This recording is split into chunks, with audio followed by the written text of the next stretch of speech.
We have come to the end of the afternoon of questioning of MT, who is a pseudonym given to a globalized resistance activist, a stop the war activist, who was spied on by the undercover police officer HN118, cover name Simon Wellings. He was subject to this fake bomb vest stunt claim that he was behind something, which was a suggestion that someone made in a pub. I'm joined by Kate Wilson, of Police Spies Out of Lives. What do you made of what we heard from MT? I mean, it's gobsmacking. I mean, MT is another one of these witnesses who discovered very, very late in the day, not only that they were spied on, but that absolutely preposterous allegations were made. And it really came across in his evidence just how kind of gobsmacked he was by what had happened. I mean, like, to summarize the evidence, there's a series of reports spanning about 4 years, which contradict each other internally, in fact. And we saw some of them we saw for the first time in this hearing, but they've been kind of coming out over the past couple of days. So basically, Wellings reports that this young Arab man has this wacky idea to do a kind of street theatre stunt that will probably get him killed, of putting on a fake suicide vest and jumping the barriers and trying to get close to Ariel Sharon and, I don't know, pose for a photograph. I don't know what the actual action was. It sounds extremely stupid. But the point is that, first of all, this was never a really serious action proposal. This was a conversation in the pub that never went beyond being a conversation in the pub. Somebody suggested it as an idea. Everybody there went, no, that's a really terrible idea, talked them out of it. That was the end of it. Crucially, this was a much older white man who was prone to strange ideas. Well, not only that, but the person named MT, who we've just heard from, whilst he is Pakistani, he is not and was never a young Arab man. And we heard some really nasty, like, racially profiled reporting, which described what was essentially 5 brown people sitting around a table in a pub having a conversation. But by using those terms of, 4 young Arabs had a huddled conversation around a table, the whole thing was kind of made out to give this impression of, this is something. And somewhere I heard that Wellings had in fact also suggested spying on the local mosque, but was told probably not by his managers. So that, like, the racism in this is really, really stark. And I mean, MT made the point that, aside from the distress and the shock at what was being reported and the personal details, the potential for this to have actually damaged him in his life and led to miscarriages of justice. I mean, it's quite clear that, he had nothing to do with this plot. And I said plot. Yeah, right. Yeah. This conversation. Yeah. But the thing is, what also happens with this intelligence, and this is something that we've seen elsewhere, is it starts, okay, so there's a stupid conversation in the pub, which Wellings may have overheard or even, said something as part of, becomes this report. The subject of the report is changed from the white guy with some links to theatre who was proposing this action to the Pakistani guy who's described as an Arab. Then over the years, this anecdote is repeated and it gets bigger. So we see a report a couple of years later which says that this person actually had built this fake vest, and it describes how it was built with cardboard tubes sprayed red, blah, blah, blah, and had then been convinced it was a bad idea and had destroyed it. And then a few years later, you get another report by Wellings, this time talking about the cost benefit of his operation. And in that, he says that he, Wellings, bravely recovered the offending fake suicide vest and destroyed it himself, so that you see the story kind of morphing as it goes along. And really, I was really actually shocked by what he says in this cost benefit report about it, where he says that by doing so, he had potentially saved the life of the activist, Yeah. but more importantly, saved all those top police officers the hassle and the inquiries of having to deal with the fact that an activist wearing a fake suicide vest had been shot. And then he compares that to the experience of the Metropolitan Police dealing with the murder of Jean-Charles de Menezes. And just the cynicism of it, you know, I mean, apart from the fact it's a bullshit story to start with, but to then say, you know, this is the cost benefit of my operation because I've saved all the top cops this hassle of having to explain to the public yet again why they killed somebody who wasn't actually armed. It was just like, oh my God. Yeah, no, that whole thing about I didn't manage to get a tweet about that, but I think that's a really key part, the cynicism and the quite foul like kind of use of this particular story. Because I think when we first mentioned this fake bomb vest stunt, people I think probably would think, oh, the opening scene from Four Lions, you know, and it's like kind of a bit funny and it's a bit of a joke. Yeah. But actually, I mean, what it sets in motion, both in terms internally for the police, because they set up this operation. Oh, yeah, we heard that at the very end. That in fact, you know, it wasn't even hypothetical that this had potentially led to real life consequences for people, because actually Special Branch did set up a specific operation, and I understood that there were a number of Arabs who may or may not have been from the Middle East, who were the subjects of this operation. And a lot of this is centering around alleged, in this case, connections with the International Solidarity Movement and people who were doing human rights observer work in Palestine. And yeah, we're going to be hearing a lot more about that as well.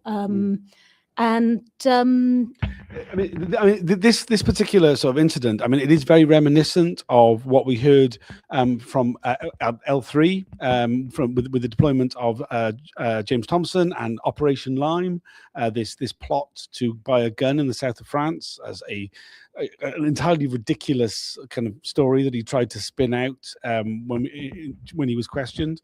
It also has sort of echoes of Carlos Saraki's intent to incite people to do a firebombing of the charity shop, but I think a lot of it kind of harks back to Bob Lambert's initial OG setup of getting people to bomb branches of to place incendiary devices into branches of Debenhams. I mean, it's very telling that by I mean, I think there is a difference here, because at no point in this entire story does Wellings ever suggest that anybody actually intended to do a suicide bombing attack. In fact, the people who were likely to be violent and kill somebody have always been the security services in this story.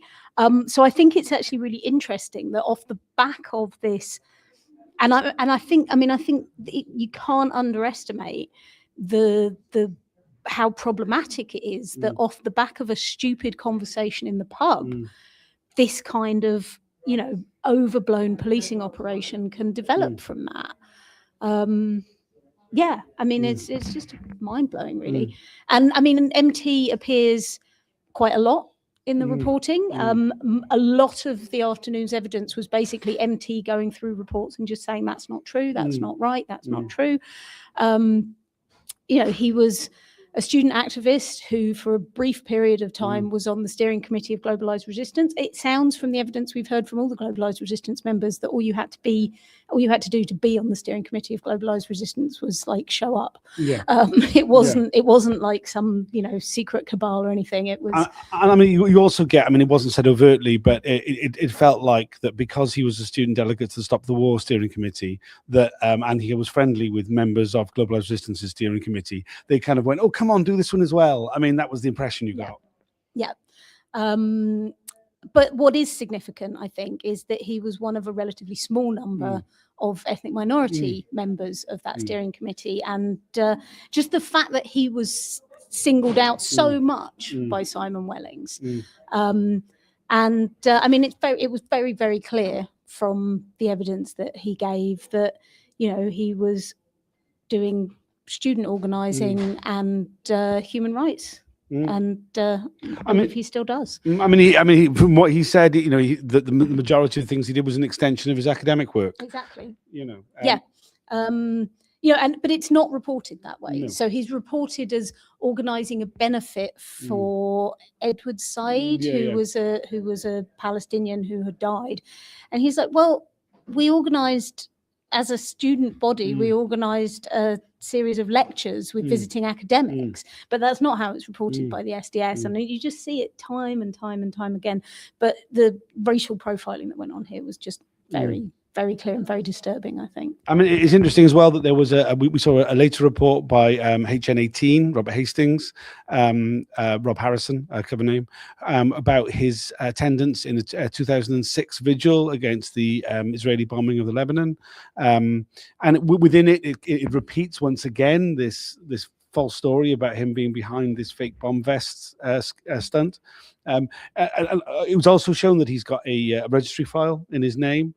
I mean, he didn't. I'm like, I don't want to put it. It was a very articulate and erudite speaker who said that, you know, this experience of finding this out, that, you know, he left activism behind over 20 years ago, has like really shattered his view of what a liberal democracy we live in, and perhaps you know, perhaps all these views he's had about the state and the freedoms that are defended wasn't true.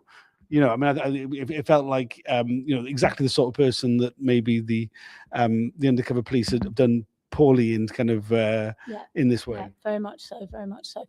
And he also made the point, I mean, when he was asked, you know, about whether he expected to be spied on, he said, I thought it was he said, some people did think we were being spied on. Personally, I thought it was delusional, undeserved, overblown sense of people's self-worth as activists. And he said, you know, we were doing stuff that was absolutely open. Most of the population were opposed to the Iraq War, and that was the main thing that he was doing. I mean, I have to say that view, the idea like that, you know, being targeted by undercover police being like an overblown sense of your own importance was fairly common. I mean, it's what I thought, to be honest. I thought. Yeah. And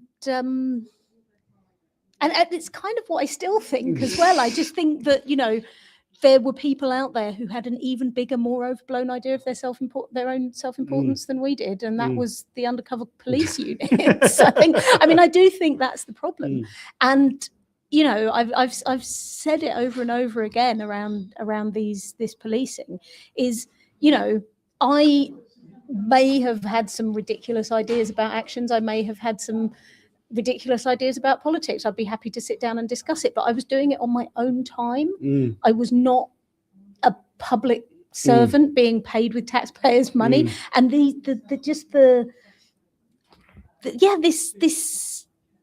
I mean, the cost benefit document that Wellings produced about, you know, his value, essentially. It was a document about his value to policing and society.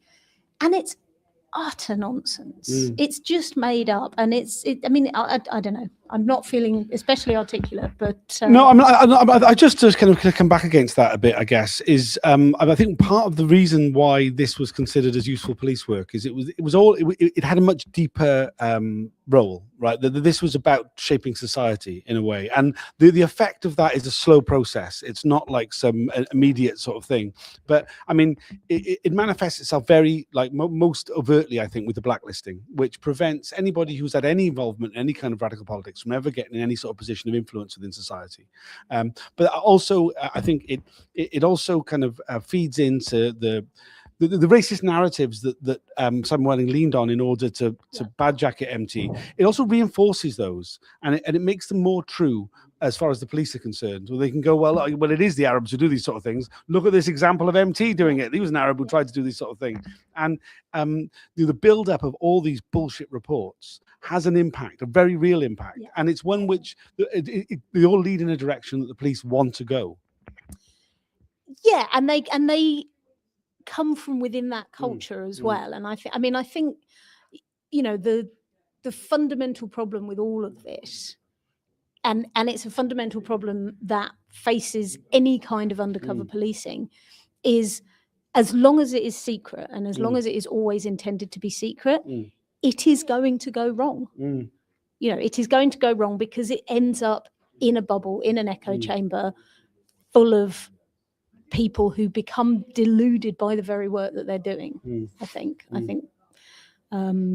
But yeah, I mean, Simon Wellings, we're gonna hear from him on Monday, and honestly, like, we're straying into areas that we can't talk about until Monday. But the man was totally deluded. Yes, yeah. I mean, he was. I mean, he was also clearly someone who you can't fault him for putting the reports in. I mean, he did 4,000 of them plus. We've only seen an absolute fraction of that, a tiny fraction. By all accounts, the inquiry has had sight of 1,000. There's been less than 100 that have been referred to so far. One wonders what else. I mean, he's only due to be down for 2 days. I feel that's a very short period of time for such a character. I mean, I think something that is going to come out around Simon Wellings is this issue of the rise of the internet in the early 2000s, and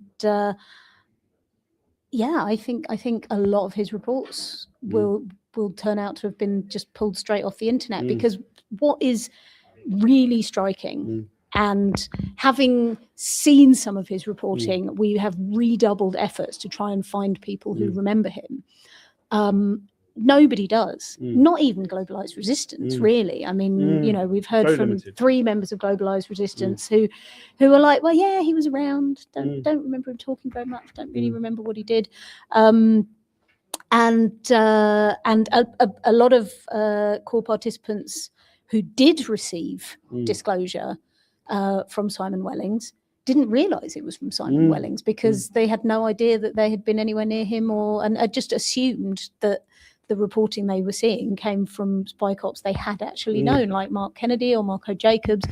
And also, I mean, because his code name changed, that even, you know, if you were looking at, Groundhog Day, that's Simon Wellings. Oh, this stuff says Ring on it, which was a reference to Ring Wraith. His second of his code names. I mean, he had 3. I only discovered today that he had a third code name. This Rivet something. Rivet Bolt or something. Yeah. And what also happens around this time is that SDS start filing reports on MPOIU forms. It just all gets really confused, like who's doing what. And you see, I mean, we saw with Red Herring and Psycho Dream that, I mean, there were reports that are described, well, maybe I can't say that, but they would use the wrong code name in order to, particularly to pass things on to other units, in order to hide the fact that they had so many undercovers in the first place. I mean, it all gets very murky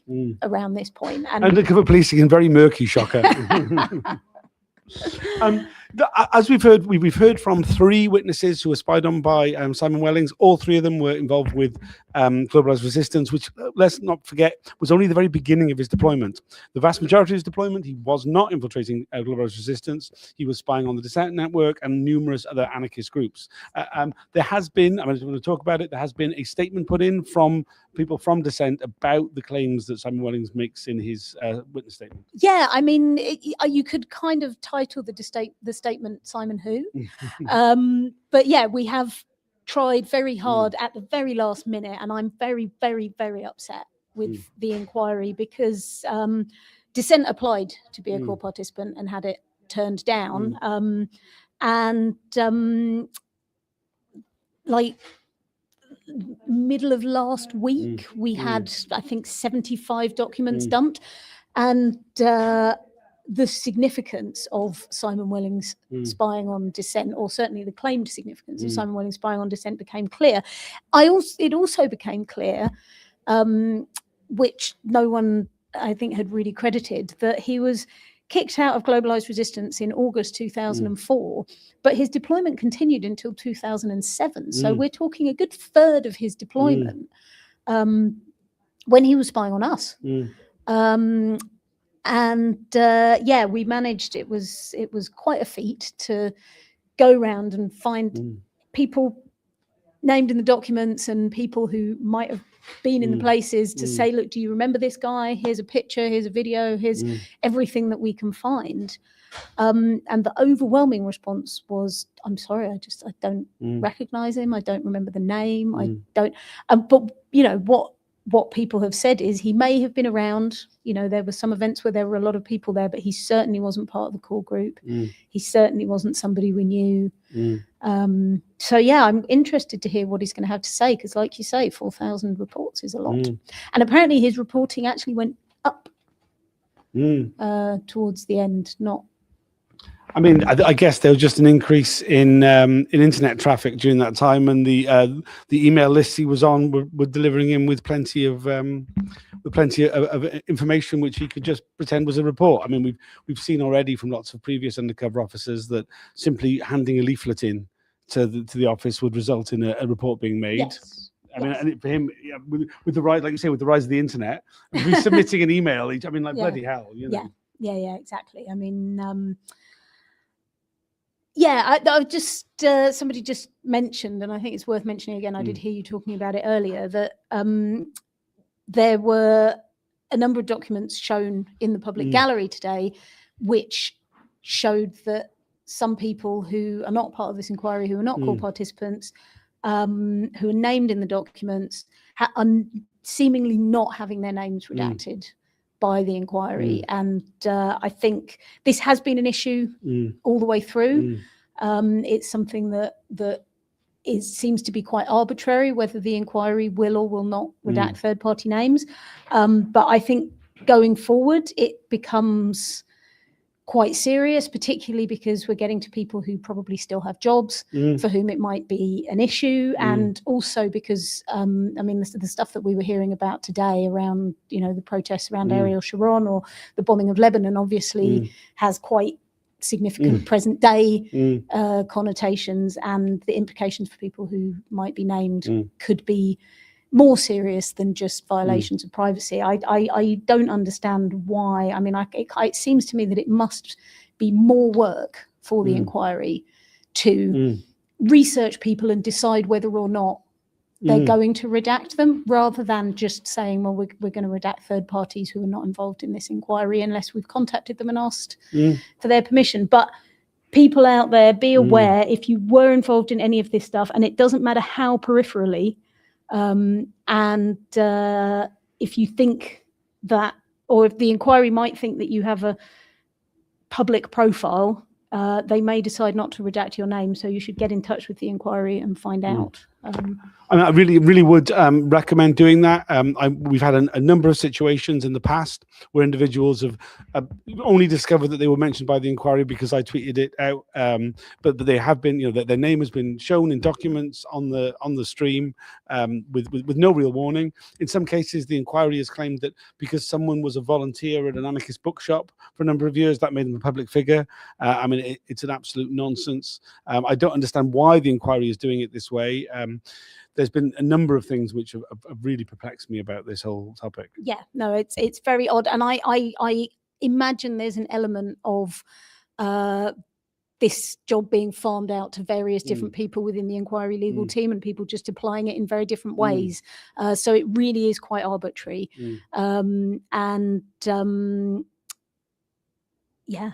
Bear it in mind. I mean, it's worth saying that MT, who now has privacy in this inquiry, told us today during his evidence that he basically found out that his name had been mentioned. He was very shocked to discover that his name had been mentioned in one of the documents in tranche 2, as a result of which he got in touch with the inquiry, and through that discovered the completely outlandish allegations that had been made against him.